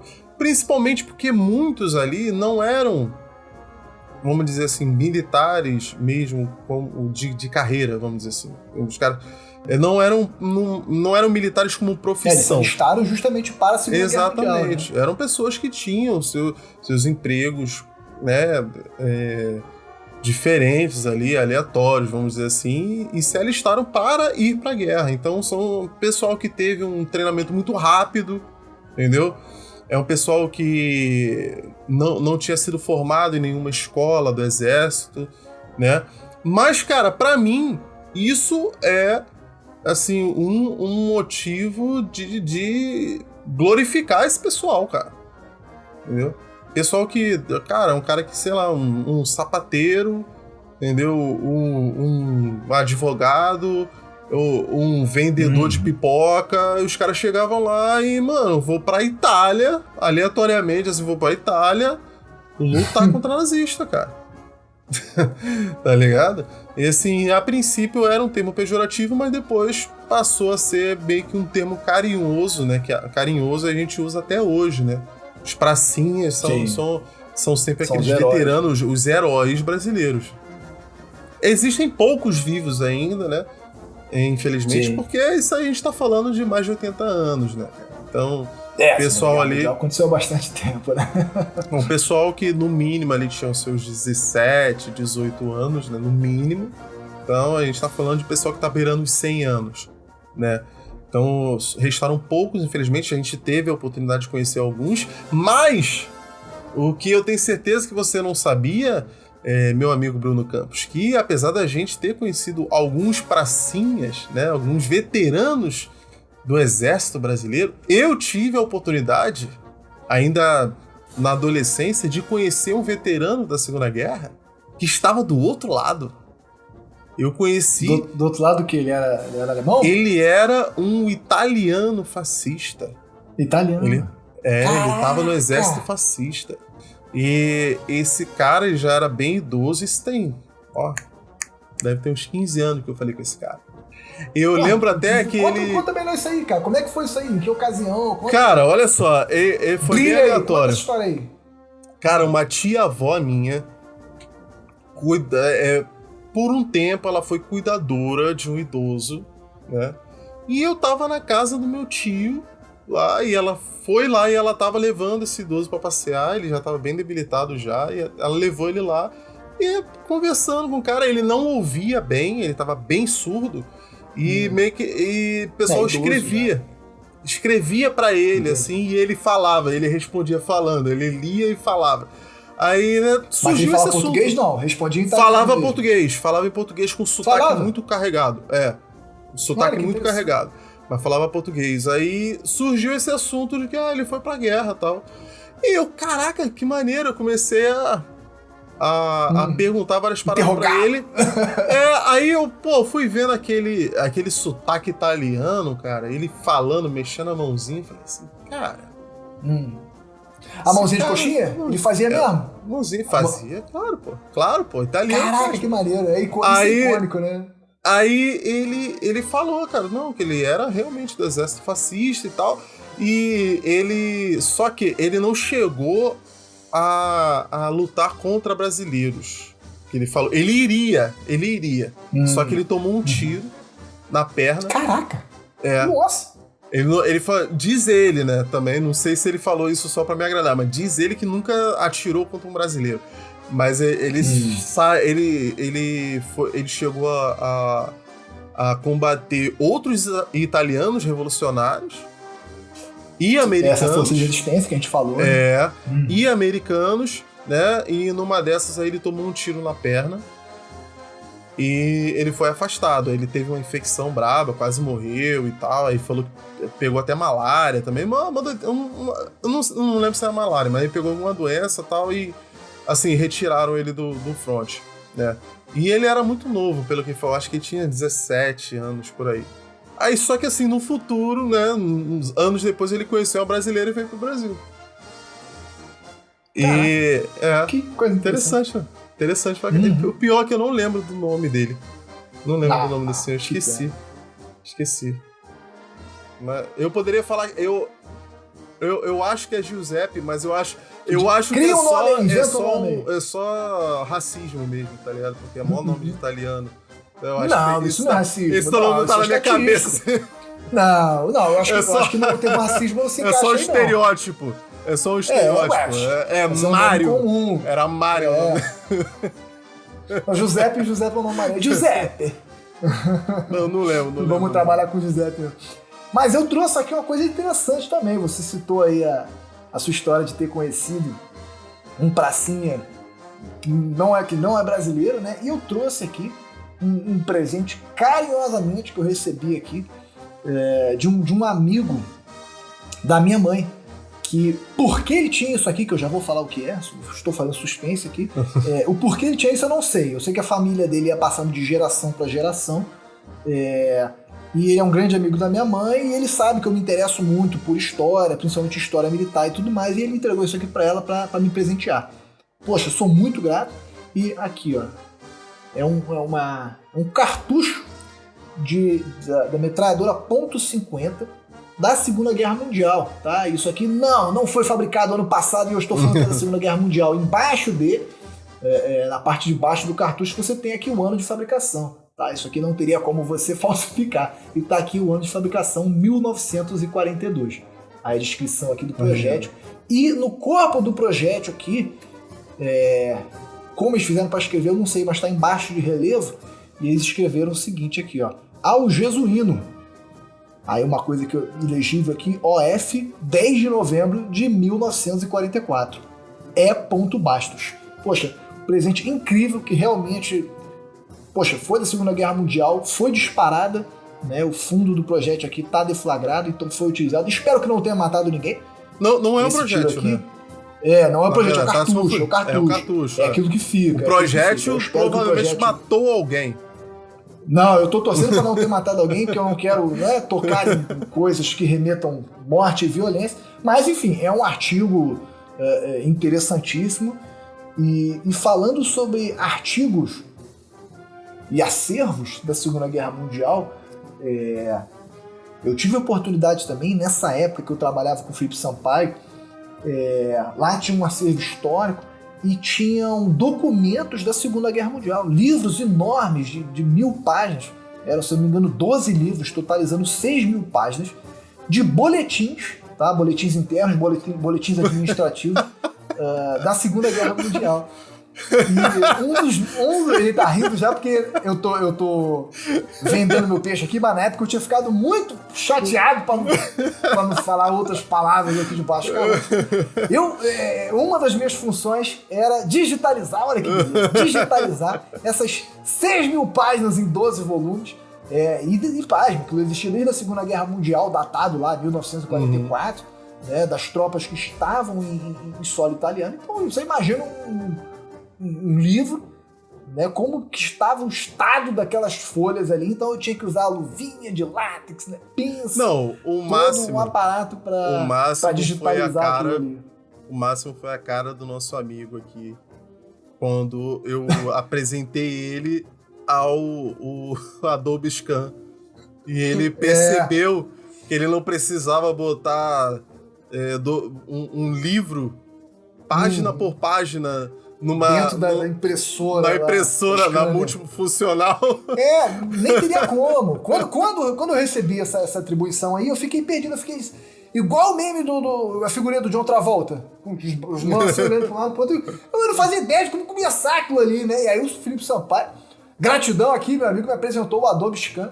Estava tal qual celular. Um chimpanzé batendo um livro na multifuncional lá. Falei, não, não cheguei a tentar, não. Filha da puta, eu não cheguei a tentar, não. Aí... Tava lá, escaneia! Batendo todo o livro, ali, cara, as folhas caindo. Calma. Não, um acervo histórico valiosíssimo, as folhas caindo, se despedaçando. Não, ele me apresentou aí o Adobe Scan e aí eu fiz tudo pelo celular e pudemos preservar esse acervo histórico valiosíssimo. E nesse acervo, claro que eu não li ele todo, né? Tava mais preocupado em terminar do que em ler aquilo ali, mas algumas coisas, você batia o olho, você lia ali e tinha algumas publicações de óbito. Né? Por que eu tô falando isso? Porque a gente tem que lembrar, é importante que numa guerra, né, existem óbitos, existem mortes, e nós aqui, brasileiros, tivemos aproximadamente aqui, eu tô com aproximadamente não, vou trazer o valor exato aqui, ó. Nossos mortos e feridos, oficiais 13, praças 430, oficiais da FAB 8, total 451. Feridos e acidentados, feridos em ação de combate 1557, dos quais 487 em ação de combate.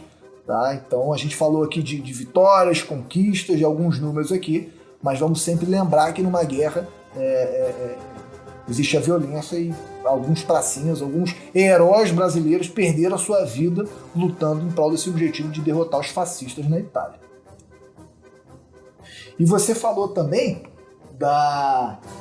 do pessoal que se alistava, que exercia uma profissão e justamente por querer participar desse momento histórico ele se alistava, né? O cara que era sapateiro, o cara que era, sei lá, qualquer profissão aí, e aí o cara largava tudo que estava fazendo para se alistar, se tornar soldado e ir lá combater. Nesse documentário que eu citei aqui, inclusive eu vou recomendar novamente, que ele é um documentário curtíssimo, se eu não me engano tem 57 minutos, uma horinha ali, vocês vão aprender coisa pra caramba, chamado Não Permita Deus que eu morra assim que volte para lá. Esse documentário consiste num historiador que faz uma espécie de posição de jornalista, ele fica fazendo as perguntas para um pracinha. Então o cara tá lá com seu terno, suas condecorações, a boina dele, né, super elegante, um cara já idoso, e aí o historiador fica fazendo as perguntas para ele, e é muito interessante, eu lembrei desse cara, porque ele trabalhava com telefonia, quando ele se alistou. Né? E aí o pessoal pergunta pra ele, pô, você trabalhava com o quê? Com telefonia, mexia com a parte de comunicações ali, fio, telefones e tudo mais. E aí ele é indicado para trabalhar na bateria comando da AD1, da Artilharia Divisionária da 1ª Divisão de Exército. Né? Ele trabalha na área de comando, de envio de mensagens via rádio e tudo mais. E era alguma coisa que podia aproveitar, né? Da profissão dele, da vida civil aqui, podia aproveitar. Sim. E é bem interessante. E também o nosso herói, né? Sargento Max Wolff Filho, é uma figura histórica importantíssima no exército aí, ele é Oxe, meu Deus, como é que é o nome? O patrono dos sargentos, é o patrono da Escola de Sargento das Armas do Exército Brasileiro, e ele era policial, se eu não me engano, ouvintes me corrijam, como sempre, ele era policial e se alistou e se tornou um herói aí famosíssimo na história do Exército Brasileiro e do Brasil. Morreu em batalha. Morreu em patrulha. Exatamente. Cara, mas assim, a relevância do Brasil na Segunda Guerra Mundial, ela é contestada diversas vezes, né? Sim. O que tem a ver o Brasil com aquela situação? O Brasil, ele foi a única nação da América Latina. Eu digo América Latina porque não só América do Sul, estou incluindo do México para baixo, né? De todas as Américas, né, vamos dizer assim, além dos Estados Unidos, foi a única nação a lutar na Segunda Guerra sob a própria bandeira. Por que eu estou falando sob a própria bandeira?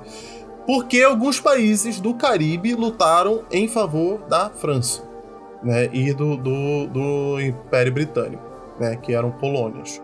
Mas, assim, pelo próprio país, Foi só o Brasil. Mas é como se eles fizessem parte, né? Tanto da França e da Inglaterra, porque eram colônias, né? Por isso uma que eu tô extensão falando. do país ali.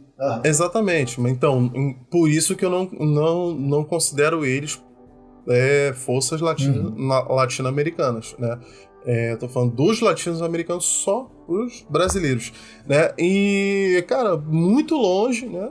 E, tecnicamente, né, as pessoas meio que ignoram esses atentados aos navios brasileiros, né? Porque, não, mas era uma agressão aos Estados Unidos. Meu irmão, brasileiro morreu, cara. Caraca. Exatamente. Ué, precisa de mais o quê, cara? Pro país tomar uma providência? Mais de 1.000 brasileiros mortos. Então, tinha que fazer alguma coisa. Com certeza. Infelizmente existe esse discurso hoje. Na verdade, existe desde aquela época, tá? Mas hoje tá com muita ênfase essa participação do Brasil na Segunda Guerra Mundial. Primeiro, tem gente que nem sabe, tá?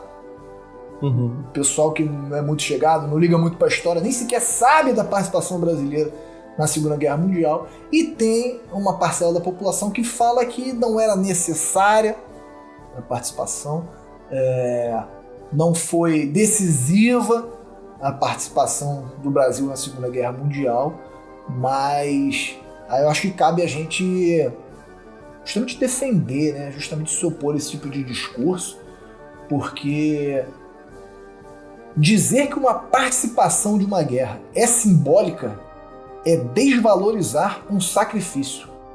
Tá? Eu retirei essa frase, não é minha, achei uma frase muito bonita, é do historiador do documentário que eu citei, ele fala isso. Poxa, é como você falou, brasileiros morreram, tá? Tanto em afundamentos de navios, quanto em solo italiano no combate, e aí você chega hoje, numa situação de paz, numa situação de normalidade, e você quer desmerecer essa participação brasileira, eu acho que é uma tremenda falta de respeito. Né? Convido a todos a visitarem o Monumento às Pracinhas no Rio de Janeiro, quem estiver no Rio de Janeiro, é um passeio muito interessante para você levar a sua família. É um ambiente super agradável ali no aterro do Flamengo, com a vista ali para a Baía de Botafogo, né? Para toda aquela região ali muito arborizada. Então é um passeio agradável e histórico também. Tá? O Monumento às Pracinhas, que tem lá a figura do militar do Exército, da Marinha e da Aeronáutica, e lá você tem a sepultura de muitos dos pracinhas que tombaram em combate. Tá? Mas que coisa mórbida, mas poxa, não é importante a gente conhecer e reconhecer esse valor. Mas aqui, eu vou só deixar claro aqui, não tô defendendo participação em guerra nenhuma, tá? Não confundam isso. Não tô dizendo assim, não, Brasil tinha que ir sim pra se vingar, pra matar gente, nunca vou falar isso, não tô dizendo isso. Eu tô dizendo que é justificado. Tipo assim, faz sentido. Não foi uma coisa assim, leviana, não foi uma coisa simbólica, não foi não. O Brasil teve seu motivo e foi. E não foi só esse motivo, tá? Não, mas foi uma questão de pressão dos Estados Unidos? Claro que foi, pô. Claro que foi. Mas foi uma tudo, né? Da história do século XX. Mas é uma decisão inteligente, cara. Mas é uma decisão inteligente, tinha que ir, cara. Entendeu? Foi feito o que tinha que ser feito. Entendeu? Mas assim, o que deve ser louvado não é entrar na guerra. O que deve ser louvado é o sacrifício dos soldados que foram. Entendeu? O ideal seria que nenhum soldado nunca fosse para combate nenhum. Ninguém matasse ninguém, que não precisasse de guerra, que não precisasse de exército. Isso todo mundo, a gente sabe disso, tá? A gente sabe disso. Mas a gente estava numa situação em que isso aconteceu, não era evitável, né? E nós tivemos sim heróis, né? Uns que foram extremamente corajosos e valorosos que foram para lá, para fazer o que tinha que ser feito. Sim. E frisando aqui o que você falou, a participação não foi simbólica. Tá? Porque, como a gente falou, tiveram participações brasileiras que eles estavam sob comando de brasileiros, né? Não estavam diretamente subordinados aos oficiais americanos, e o Brasil permaneceu na Itália até a rendição incondicional das tropas nazistas que estavam em solo italiano. Tá? Então o Brasil sim foi vitorioso no fronte no fronte italiano ali, e muito interessante que eu não sabia, eu vinha saber aqui estudando para o episódio, é que após a rendição da Alemanha e dos fascistas italianos, os Estados Unidos, os escalões militares dos Estados Unidos, convidam o Brasil a permanecer na Segunda Guerra Mundial, inicialmente como uma força de ocupação na Áustria. Tá? Isso eu achei interessantíssimo. E quem recusa esse pedido, quem recusa a permanência do Brasil na Segunda Guerra Mundial, em solo europeu, foi o presidente Getúlio Vargas. E isso aqui é muito importante para a nossa história brasileira, porque Getúlio Vargas estava, nesse momento de seu governo, preocupado com o sentimento de nacionalização do povo brasileiro e dos soldados que voltariam do combate. Por quê? O brasileiro vivia aqui num sistema ditatorial do Getúlio Vargas, uma coisa que se aproximava do fascismo, um governo autocrático, e os soldados brasileiros vão lutar na Itália contra os fascistas sob um ideal de libertação. Então ele fica preocupado, e isso também não é teoria da conspiração na minha cabeça, existem fontes que afirmam isso, ele fica preocupado que os pracinhas voltem da Itália com um ideal de libertação do fascismo. E isso é evidenciado porque os pracinhas são desmobilizados, os soldados brasileiros são desmobilizados já em solo italiano. O que isso quer dizer? Isso quer dizer que em solo italiano, os soldados brasileiros que venceram a guerra se tornam civis. Tem noção disso? Em solo italiano eles já se tornaram civis. Então, quando eles retornam ao Brasil, eles não podem utilizar as suas condecorações militares, não podem usar peças do vestuário, né? Eles não podem exercer, não podem externar essa sensação de vitória, essa sensação de orgulho. Tá? E isso a gente observa até hoje, justamente nessa desvalorização do pracinha que a gente vê. Isso tem boa parte culpa da época, porque eles já foram desvalorizados já assim que pisaram no solo brasileiro. E olha, uma coisa que eu queria pontuar, o pessoal fala muito de o governo atual, que é esquerdista e desvaloriza os heróis brasileiros. Tem esse discurso. Na escola não se fala sobre isso. Queria falar duas coisas sobre isso. Primeiro, os pracinhas começaram a ter pensões, fora os que ficaram inválidos, só começaram a ter pensões no governo, na redemocratização, tá? Depois do fim da ditadura militar, para começar. Olha só como é que isso é paradoxal, né? Chega a ser engraçado, né? Até então eles não tinham direito a nada. E depois, a segunda coisa que eu queria falar cara, existe um motivo também para o seu professor de história não ter te contado as minúcias da participação do Brasil na Segunda Guerra, tá? Porque se você vê o tempo que ele tem em sala de aula para te dar toda uma grade gigantesca para falar de história do mundo. Cara, essa participação eu não tô dizendo que, não tô diminuindo a importância dela, mas assim, não tem como a gente falar que, tipo assim, deixar de falar, de explicar a Alemanha nazista com detalhes, tal, e o que aconteceu, por que a Segunda Guerra estourou, e o que acontecia nos campos de concentração e tudo mais, para focar só na participação brasileira. Por quê? Não estou dizendo que ela não é importante, mas ela é pontual e ela é muito específica. Então, assim, é muito difícil dar todos os detalhes sobre tudo que aconteceu na história, gente. Agora, a gente tinha que aprender mais sobre eles? Claro! Mas a gente tinha que ter mais tempo de história na escola. E a gente tem cada vez menos. Hoje em dia, a história nem é mais... Enfim, eu não vou entrar nessa conversa, não. Deixar pra lá. A gente vai entrar numa bad vibe danada aqui. Mas enfim, quem tá sendo desvalorizado, na verdade, é o professor de história. No final das contas. O professor em geral no Brasil, né? Professor em geral e de história mais ainda. Essa questão da pensão que você falou, eu queria pontuar também que assim que os pracinhos retornaram para o Brasil, eles receberam os mesmos benefícios financeiros, que não eram muitos, tá? Como você bem falou aí, não existia pensão nesse momento, né? Mas os militares que guarneceram fortes e quartéis no Brasil receberam os mesmos benefícios que os soldados que foram para a Itália. Existe até uma diferenciação de nomenclatura que é ex-combatentes e os pracinhas. Tá?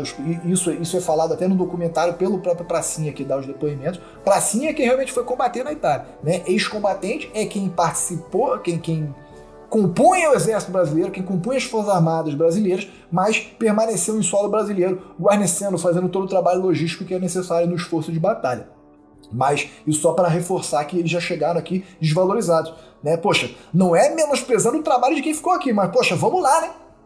O cara saiu do Nordeste no calor de 50 graus para ir ficar dentro de uma trincheira de neve na Itália. Poxa, vamos lá, esse cara merecia um pouquinho mais de reconhecimento, né? E aquela questão que a gente estava falando aqui da politização do sentimento nacionalista brasileiro é uma coisa fato, tanto é que a gente observa que a saída de Getúlio Vargas do poder aconteceu justamente pela mão dos militares.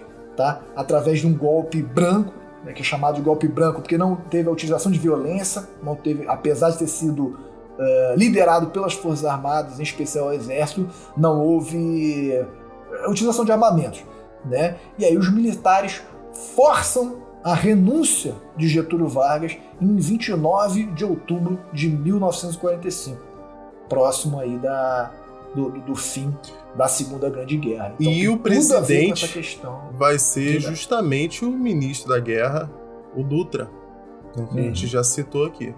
Eurico Gaspar Dutra. Exatamente. Justamente porque os militares, eles como é que eu vou dizer? O moral dos militares cresceu muito nessa época.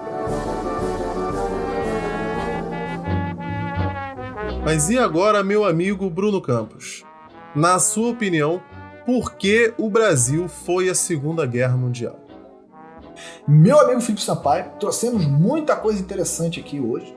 Né? Falamos de como o Brasil se comportou a partir da deflagração da Segunda Guerra Mundial. Falamos um pouco sobre a economia do Brasil, alianças políticas e econômicas, o que aconteceu, a aproximação dos Estados Unidos, borracha, algodão, café, tudo que o Brasil exportava naquela época, o que isso levou, submarinos alemães afundando navios brasileiros, a entrada do Brasil na Segunda Guerra Mundial, a criação e a modernização do Exército Brasileiro, aliás, a criação do Exército, não, a criação da FEB e a modernização do Exército Brasileiro, a participação, as batalhas, as principais conquistas, os nossos heróis, né, lá em solo italiano, lutando contra os fascistas.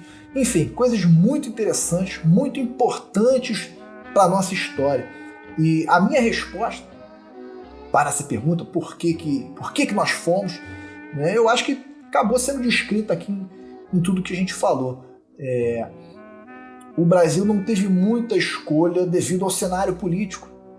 Né? Por mais que a gente quisesse permanecer na situação de neutralidade, apenas comercializando, se aproveitando dos benefícios de ter um comércio aberto, né? De ter uma política bem liberal de economia, na economia, mas com a aproximação dos Estados Unidos, o interesse dos Estados Unidos, de um modo geral, a gente sempre vai responsabilizar os Estados Unidos no século XX por tudo que acontece no mundo, assim como a gente responsabilizou o Reino Unido, né, de tudo do século XIX para trás, mas a gente não teve muita escolha, a gente acabou sendo forçado, mas apesar de ter sido forçado pela influência, pela imposição dos Estados Unidos, como você bem falou, existiu um motivo da luta, tá, dos brasileiros.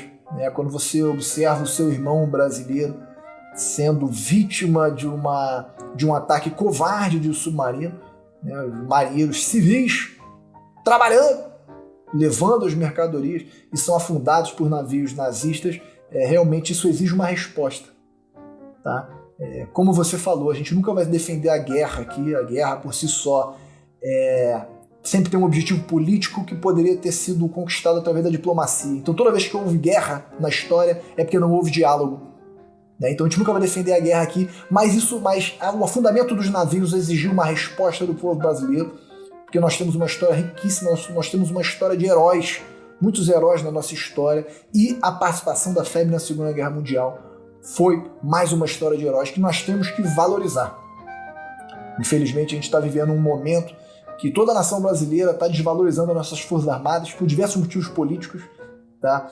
O exército está muito desprestigiado, a população está descrente das Forças Armadas, diversos comentários infelizes na internet que a gente acompanha, a gente vê isso daí, e eu acho que a gente, principalmente nesse momento de polarização da política brasileira, a gente tinha que valorizar, tinha que conhecer a história dos nossos heróis e ter orgulho da nossa história brasileira, tá? Eu queria trazer aqui uma passagem, não é passagem bíblica não vou evangelizar ninguém aqui não, uma passagem do livro que eu já citei aqui, do Cláudio Blanc, que diz o seguinte, ó: de acordo com depoimentos prestados por oficiais da reserva, logo após o conflito, ao voltarem ao Brasil, os soldados da FEB sofreram restrições. Os veteranos não militares, os quais deram baixa ao retornar, foram proibidos de usar condecorações ou peças do vestuário expedicionário em público.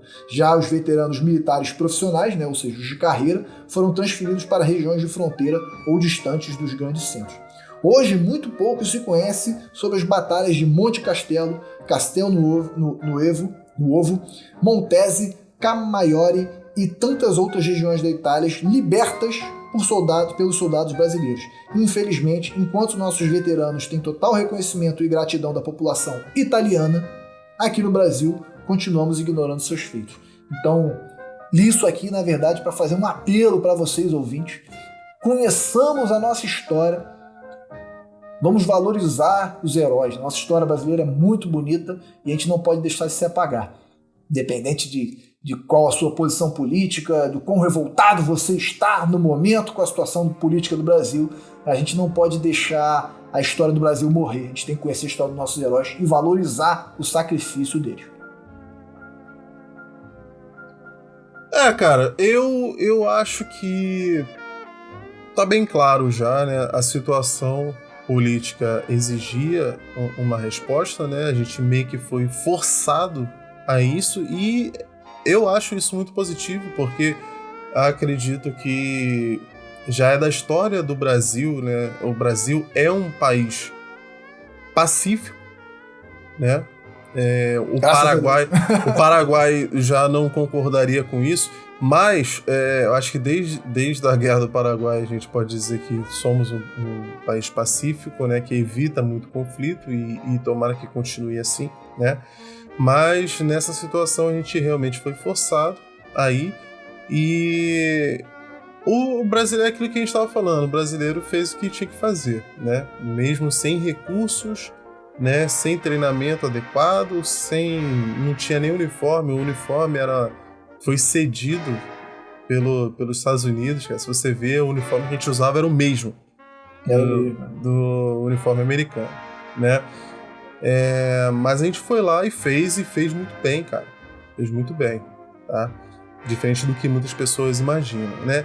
E eu queria só aproveitar isso aqui, não é a minha resposta, né? Mas tem tudo a ver, eu queria aproveitar o espaço para deixar claro que não sejam manipulados, tá, pessoal? Não sejam manipulados. Não pensem que, o governo atual não quer que sejam valorizados os nossos heróis, tal, não. Nós temos que valorizar os nossos heróis, mas não bote a culpa em ninguém. Se você for ver, a gente deixou bem claro aqui, os pracinhas, eles são desvalorizados desde que voltaram da guerra. Até antes. Em próprio em solo italiano eles já estavam sendo desvalorizados. Isso é um processo que acontece desde aquela época. São 80 anos de apagamento. Então não vem falar que, nos últimos 2 anos conseguiram acabar com a história do Brasil. Não é assim, não. E o brasileiro, infelizmente, ele não dá valor à própria história. A gente já falou sobre isso aí em episódios anteriores. Então, vamos valorizar a nossa história também. Claro que a gente gosta muito de Idade Média, tal, né? Mas não sejamos apenas... espadas e não dragões, sejamos e bruxos, apenas Tupini Vikings, né, cara? Não sejamos vira-latas, né? Querendo almejando ter um passado glorioso que os europeus têm. Não, nós temos. Vamos conhecer esse passado glorioso que nós temos, tá bom? Mas e você que tá ouvindo aí? Na sua opinião, por que o Brasil foi a Segunda Guerra Mundial? Fala pra gente. Campos, fala aí pra eles, como é que eles podem falar com a gente? Pessoal, muito fácil. Só entrar lá no Instagram, @resenhaépica. Pode mandar mensagem pra gente, não tem problema nenhum, a gente quer muito esse contato com vocês. Se vocês estiverem ouvindo o nosso podcast pelo Spotify, não esquece de seguir o feed e dar 5 estrelas. Se estiver ouvindo em outro agregador de sua preferência, como o Deezer, por exemplo, não esquece de seguir e curtir também. Se estiverem ouvindo e assistindo o nosso podcast no YouTube, pelo YouTube, não esquece de se inscrever no canal também e deixar lá o seu comentário. Isso é muito importante para o nosso engajamento, para a gente atingir mais ouvintes épicos assim como vocês. Hoje a gente queria mandar um grande abraço especial aqui para o nosso ouvinte Felipe Segueso, que deixou um feedback sobre o episódio recente do Dungeons and Dragons. Ele diz o seguinte: gosto muito, mas hoje jogo mais Tormenta. O ruim é que eles já anunciaram que o Brasil não receberá mais tradução. Realmente, a gente falou isso no episódio, essa questão da tradução aí pela Wizard tá gerando muita polêmica, né? Tá deixando os jogadores muito chateados. Pessoal, por hoje a gente vai ficando por aqui. Um grande abraço e até o próximo episódio. Valeu!